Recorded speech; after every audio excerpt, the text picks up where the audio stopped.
It's a pleasure to be speaking today on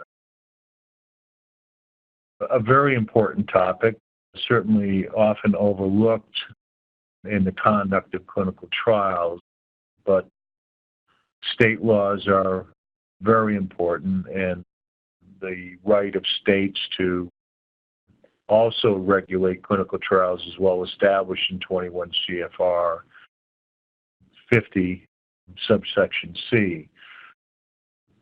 Law, as some of you may know, is a very dynamic body. We're much like science, where it's constantly changing and new approaches are constantly looked at, especially in the regulatory framework of the conduct of clinical trials. Sometimes specific instances dictate the need to address changes. Failure of clinical trials always brings reflection of whether or not the clinical development of that product was done properly. But in most part, when there is failure, courts always look towards what patients were told and what they understood about the risk and the benefits of any particular clinical trial. Now, certainly, as we all know, the federal framework for the conduct of clinical trials is quite extensive. And one would say that if you're in compliance with the regulatory framework established by federal law, statutes, and regulations, then you are perhaps about 90% in compliance with the conduct of clinical trials in any given state. It's that last 10% where one can compromise a clinical trial. So it's important to understand at a foundational level, consenting of subjects in any clinical study is a foundational undertaking and a very important undertaking under 21 CFR, and as you'll learn perhaps in today's lecture, under state law, state-specific law as to the consenting process. Now, the capacity to consent, whether you're an adult with cognitive decline,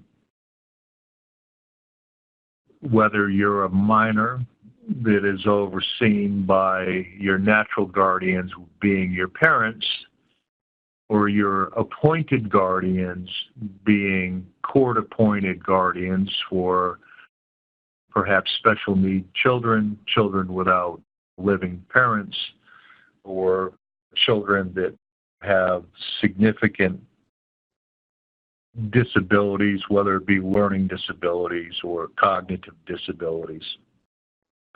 And what the states have always done is determine whether or not one is competent and whether or not one has the capacity to consent. So as you go from state to state and you go from situation to situation as to the ability of a person to understand what they're entering into, whether adult or minor or a disabled person, it is the state courts that always determine that. The capacity of one to make decisions in their life here in Massachusetts is always determined by our state probate court system. In some states, that's referred to as family court. In other states, the Superior Court, even here in Massachusetts, will always have jurisdiction over the competency of people in any contractual matter or certainly in any healthcare consenting matter. So we have the FDA standards, and those are mainly governed by 21 CFR. We also have international standards, and international standards are akin almost to our local and state regulations here in the U.S.